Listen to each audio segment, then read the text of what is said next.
Hello, আসসালামু আলাইকুম। জাকিয়া চৌধুরী আছি আপনাদের সাথে নতুন একটা ব্লগ নিয়ে হাজির হয়ে গেলাম।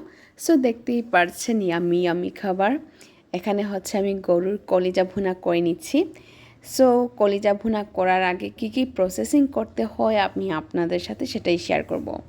সো দেখতেই পারছেন এখানে আমি কলিজাটাকে প্রথমেই একটু সিদ্ধ করে নিয়েছি। এখানে হচ্ছে পানি বলক ওঠার পর হলুদ লবণ দিয়ে আমি একটু সিদ্ধ করে নিলে কলিজা থেকে অনেক ময়লা বের হয়। সো এই কাজটা আপনারা করতে ভুলবেন না। অনেক কালো একটা পানি বের হয়, এটা অবভিয়াসলি করতে হয়। সো আপনারা এটা করে নেবেন।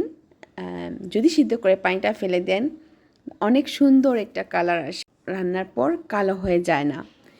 সো দেখতেই পারছেন আমি মশলাটুকু দিয়ে দিচ্ছি, ভালো করে মশলাটাকে কষিয়ে দেন হচ্ছে আমি কলিজাটা অ্যাড করে দিব। যেহেতু আমি আগে সিদ্ধ করে নিয়েছি তার জন্য আমাকে এখানে বেশি সিদ্ধ করতে হবে না। দেড়শোয় আমি ভালো করে মশলাটাকে ভুনে নিচ্ছি। প্রথমেই আমি কয়েকটা ছবি শেয়ার করেছি আপনাদের সাথে, দেখতেই পারছেন কষানোর মুহূর্তটা। সো একে একে আমি সব মশলা দিয়ে দিচ্ছি। তো এখানে আমি দিয়ে দিলাম দারচিনির গুঁড়ো সেটা দিয়ে দিলাম হলুদ, মরিচ, যা যা ইনগ্রিডিয়েন্টস লাগে সব দিয়ে দিলাম হচ্ছে মাংসের মশলা। সো আলহামদুলিল্লাহ ভালো করে কয়েকবার পানি দিয়ে আমি মশলাটাকে কষিয়ে নিয়ে দেন হচ্ছে আমি কলিজাটাকে অ্যাপ্লাই করেছি। কলিজা দিয়ে আবারও ভালো করে ভুনে নিয়ে দেন হচ্ছে আমি একটু পানি দিয়ে এটা হচ্ছে সিদ্ধ হতে রেখে দিব। যেহেতু এটা হাফ সিদ্ধ হয়ে আসছে সো এত সময় আমার লাগবে না।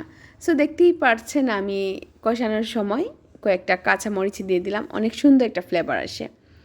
সো আলহামদুলিল্লাহ এই খাবারটা অনেক টেস্ট হয়েছিল, আমার বাচ্চারা খুবই পছন্দ করেছে।